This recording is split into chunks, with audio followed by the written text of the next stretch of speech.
الحمد لله رب العالمين والصلاة والسلام على أشرف الأنبياء والمرسلين وعلى آله وأصحابه أجمعين أما بعد دسر دمس بارکه د رسول الله صلی الله علیه وسلم نا چرته صحیح حدیث کې ثبوت نشته دی د نبی صلی الله علیه وسلم د سر مسدا سوا عبد الله ابن زید وی چې کوم حدیث امام بخاری کتاب الوضو باب مس الراس کې راوړی دی باب مس الراس كله او امام مسلم هم راوړی او نور محدثین هم راوړی دی چې فاقبل بيديه وادبر رسول الله صلی الله علیه وسلم د سر د مخې سینه لاسونه بوتل شاته بوتل او تفصیل داسې دی بدأ بمقدم راسه رسول الله صلی الله علیه وسلم فمخې سې د سر باندې شروع کا حتی ذهب بهما الى قفاه تر دې پورې چې دا لاسونه سټ ته بوتل د سټ مسونه کا خو سټ ته اور رسول ثم ردهما به واپس کو حتى رجع الى المكان الذي بدأ منه تر پورې چې دا لاسونه واپس کل هغه ځای ته چې کوم ځای نه شروع کړو د نبی صلی الله علیه وسلم دا سر د مسه طریقه دا و او پټکی باندې رسول الله صلی الله علیه وسلم مسه کړی دا مسح بناسیته وعلى العمامه حدیث صحیح کې راځي چې نبی صلی الله علیه وسلم مسلم کې دا حدیث راځي باب المسح على الناس والعمامه اوس دا سټ مسح باندې صحیح حدیث نشته دی چرتا امام ابن تیمیہ رحمت الله علیه مجموعه الفتاوی کې وی چې د سټ په مسح کې هیڅ صحیح حدیث ثابت نه دی چې سره د سټ مسح کوي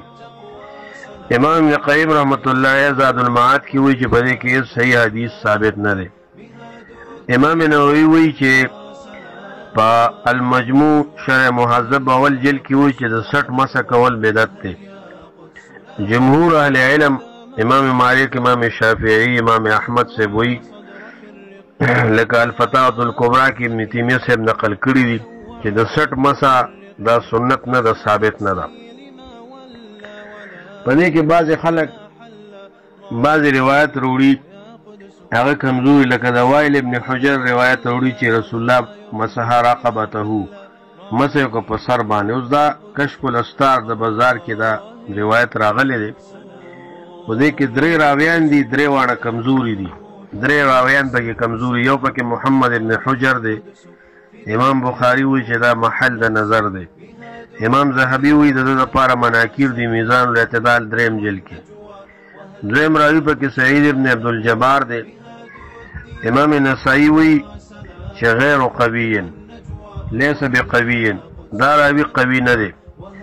میزان الاعتدال کې دا خبره دویم جلد کې امام ذهبی نقل کړی ده دریم پکې راوی دی ام عبد الجبار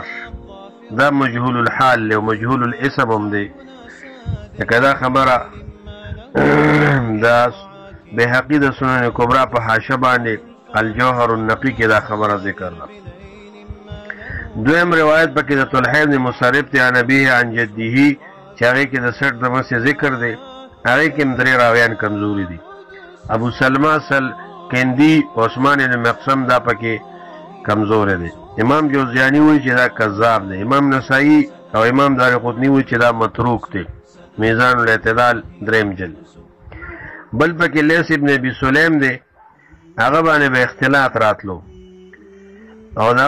حدیث د دې وجه نه محدثین او پرې خو د تقریب التهذیب کې ابن حجر دا خبره کړې بل بلکې طلحه ابن مصرف ته هغه راوی مجهول له تقریب التهذیب کې ابن حجر دا خبره اول جلد کې کړې ده یو بل روایت پیش کړي چې مسح الرقبه امان من الغل او من الغل دا وی روایت ته چې د سر مسوي دا د خیانت نه د امن باعث دی خدا صحیح دا چې دا حدیث نه دی بلکې دا د چا قول نه لوتار کې امام شوکانی وی امام نووي وی چې دا روایت موضوعی دی د ځان نه جوړ شوی دی. المجموع کې امام نووي وي لہذا د سټ مسه خلاف سنت او بدعت کار دی چې څوک یې کوي په دې کې حدیث ثابت نه دی. وكيف المسجد الطاهر بظل الغاصب الكافر